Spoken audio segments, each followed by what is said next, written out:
Hi, this is Stephanie Lotvin of Telly Bean Knits, and today I'm going to show you how to work rows 5 and 6 of Clue 3.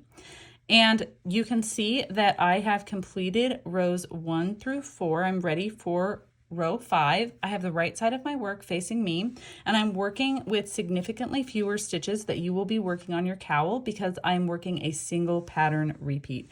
In this tutorial, I'm going to show you how to work the scoop and knit stitch, which is super fun and very transformative for this motif. So I'm really excited to show it to you. Let's get started. We're going to begin by slipping the first stitch purlwise with yarn in front, and then bring that yarn between your needles to the back of your work. Now pick up color 4. Be careful not to pull that too tight. In the same manner that we have been working on previous rows, you just want to make sure those stitches all stay approximately the same size along the edge of your cowl. And then you can knit the next 2 stitches. Slip the first stitch marker. And now we're going to slip the next 2 stitches purlwise with yarn and back. And we're just going to keep the yarn that's at the back of our work nice and loose. And now we're ready for our first scoop and knit. Okay, I want you to locate the loose strand that's 3 rows below in color 4. This is what we're going to use for our scoop and knit. So with your right hand needle, you're going to come below this strand from right to left. If it helps, you can hold it up a little bit with your thumb. But you're going to come below that strand from right to left and put that onto your right hand needle. Let's have a look at that. So it's going to stay on your right hand needle. Okay, now we are going to insert the right hand needle into the first stitch on the left hand needle knitwise. Wrap the yarn as if to knit. Draw the loop through the center of that stitch and then draw that loop under the color 4 strand, and then drop the stitch off of the left hand needle. And you've just worked your first scoop and knit. Well done. Okay, now we're going to slip the next 3 stitches purlwise with yarn and back, and we're going to work another scoop and knit. So using your right hand needle, we're going to come from below and insert that from right to left to pick up the strand of color 4. Now we'll insert our right hand needle into the first stitch on the left hand needle knitwise. Draw your loop through the center of that stitch and then under the color 4 strand, and then drop the stitch off of the left hand needle. Slip the next 3 stitches purlwise with yarn and back, and then work your next scoop and knit.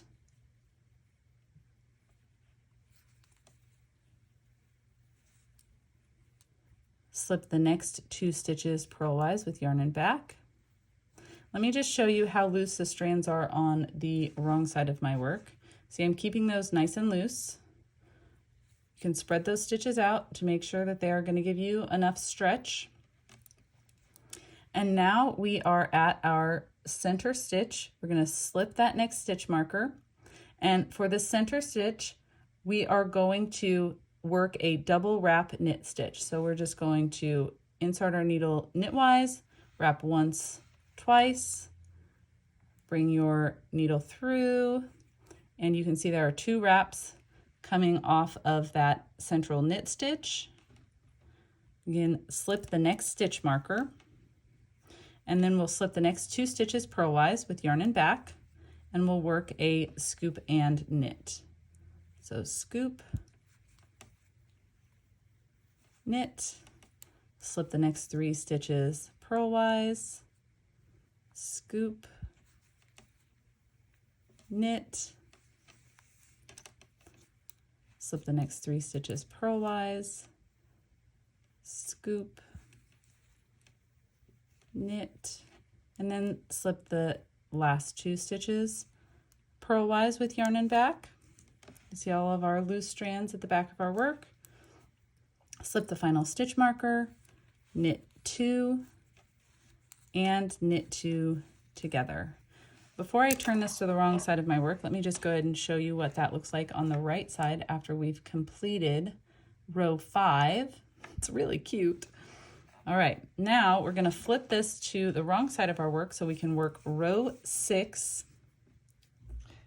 In row 6, we'll begin with our yarn in front. We're going to slip the first stitch purlwise with yarn in front. Bring the yarn between the needles to the back of your work. Then work a yarn over, knit 2, and slip the stitch marker. And now we're going to slip the next 2 stitches purlwise with yarn in back. So 1, 2, and keep that yarn nice and loose. Bring the yarn to the front of your work and purl 1. Bring the yarn to the back of your work. Slip the next 3 stitches purlwise with yarn in back. Bring the yarn to the front of your work, purl 1. Bring the yarn to the back of your work, slip 3 stitches purlwise with yarn in back. Bring the yarn to the front of your work, purl 1. Bring the yarn to the back of your work, slip those 2 stitches purlwise with yarn in back. Bring the yarn to the front of your work, slip that next stitch marker. We have a double wrap for that center stitch, so we're going to drop that double wrap. Just drop one of those wraps off of there so we have one long stitch. And now we're going to work a double wrap purl stitch. 1, 2, bring that through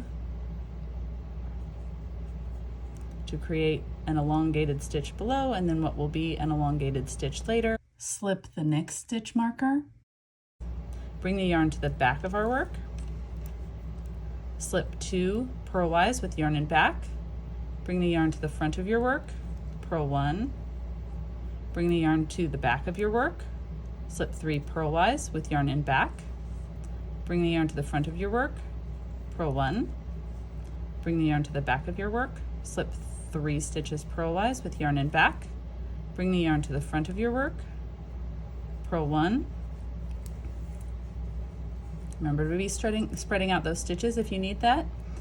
Slip the next stitches purlwise with yarn in back, and then slip the stitch marker. The yarn remains in back, and we're going to knit those last 3 stitches. 1, 2, and 3.